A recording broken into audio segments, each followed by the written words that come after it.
No, let's do morning prayer.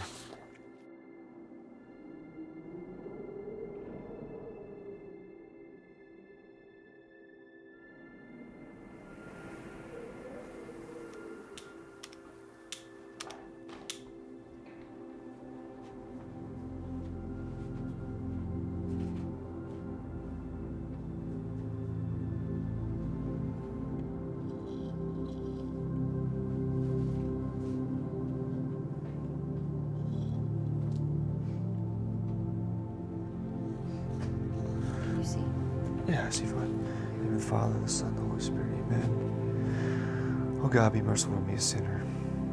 Oh God, be merciful to me, a sinner. Oh God, be merciful to me, a sinner. O Lord Jesus Christ, Son of God, for the sake of the prayers of thy most pure mother, for behold, thou hast loved thy truth. The hidden and secret things of thy wisdom hast thou made manifest unto me. Thou shalt sprinkle me with hyssop, and I shall be made clean, that she may be able to fulfill her duties all the days of her life according to thy will and commandments. Protect and keep her from all temptation, and may she be able to bear and conquer those temptations that come upon her, so that together we may do good. Holy Spirit, both now and ever, to the ages of ages. Amen. Saint Michael, Saint Mary of Egypt, Saint Mary Magdalene, Saint George. The last time I saw Leah, it was in February 2022 when we were filming for the Max Studios Word on Fire Institute collaborative series, the New Evangelization and New Media series, where Leah was the person who talked about Facebook. We just had a lot of fun filming and in those moments, and Leah just saw genuinely that we just want to live our call and do God's mission in the best way that we know how. And it's through video, it's through creating something visually beautiful and compelling to inspire other people.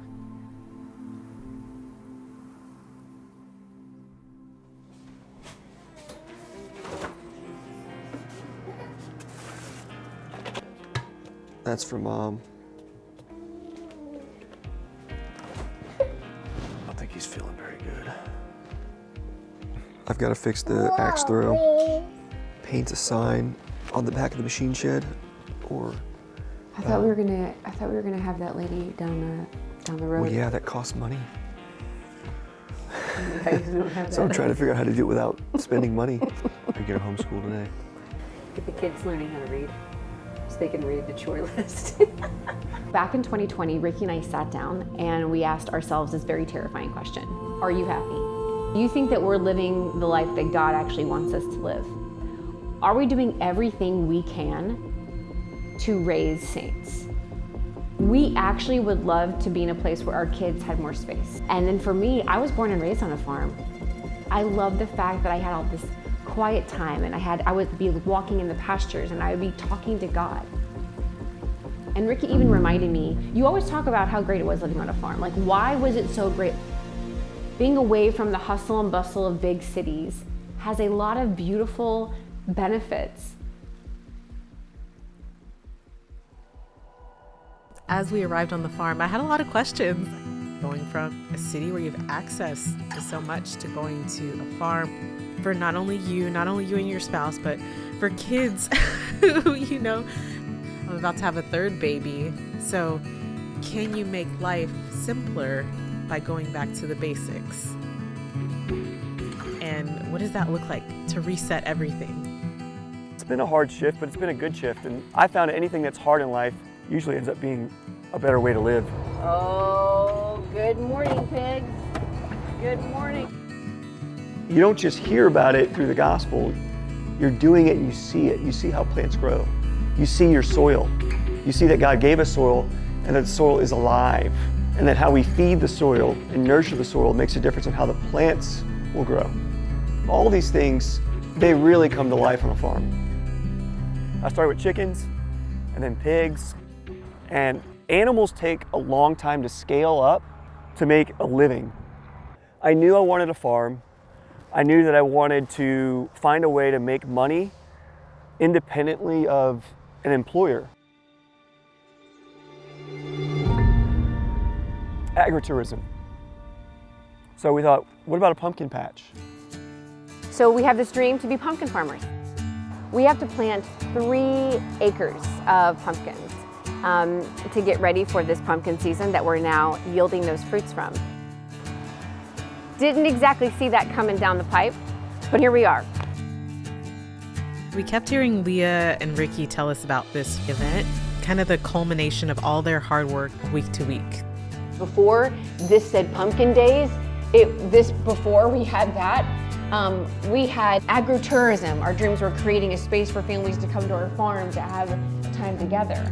God has given you a dream, and it's not meant to fulfill your will, it's to fulfill His will, to serve others, right? And so this dream that we have, that we wanted to do because we thought it'd be so great, and that yes, it could support our family, but also be things that we would love to do that pull upon our gifts, it's serving a whole community of people. We want people to come in feeling like they are family.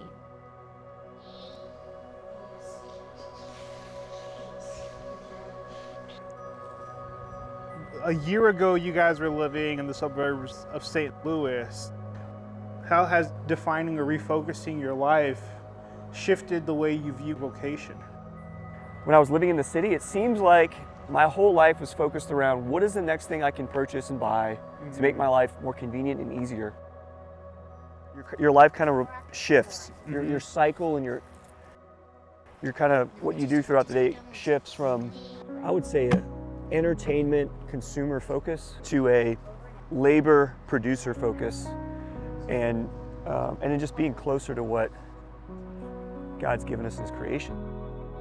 So it makes you think about the cycle of nature and the cycle of plants, the cycle of animals and everything else. And then so the bees, and you're contemplating this strange insect, this strange creature that communicates collectively as a hive, a matriarchal society, micro-society in this box or in a tree.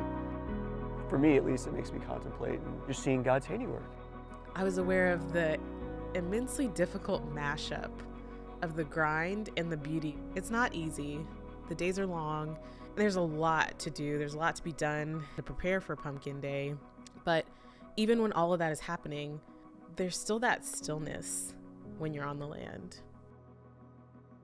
So when you buy a blackberry plant, it's such a lesson in when we do what we're supposed to do in our dreams, when we do what we're supposed to do in our life, it benefits everybody. Like us taking the time over the past year to plant these into these little seeds right here. We have been taking care of them. We've been doing our job. We've been fulfilling our dream, right? Taking care of these and nurturing these the way that they should be done, so that when we pass them off, someone else is reaping the benefits of the fruit that we've been doing, but then they take it and they also nurture it and produce that fruit too. And that's this beautiful circle of humanity, is like you doing this work is now, it's a domino effect of you've inspired somebody else is benefiting from it, someone else is gonna do something great, somebody who's gonna get this plant and they're gonna put it into their garden, they're gonna have these blackberries, and they're gonna make that jam or that pie for somebody who really needs it that day. And then someone else that we don't even get to know is gonna be like, wow, when my dad died, they brought me some blackberry jam. It's something like that that means something to somebody. And it was, us here at Big Family Farm and a whole bunch of other volunteers who are planting these little seeds and doing this work for all of those things to happen. And I think that's what means so much to me about helping people follow their dreams. What is God doing in your life? Why and how did He make you so unique and unrepeatable? It's not just to survive. It's not just to make it through to the next day. It's to do something.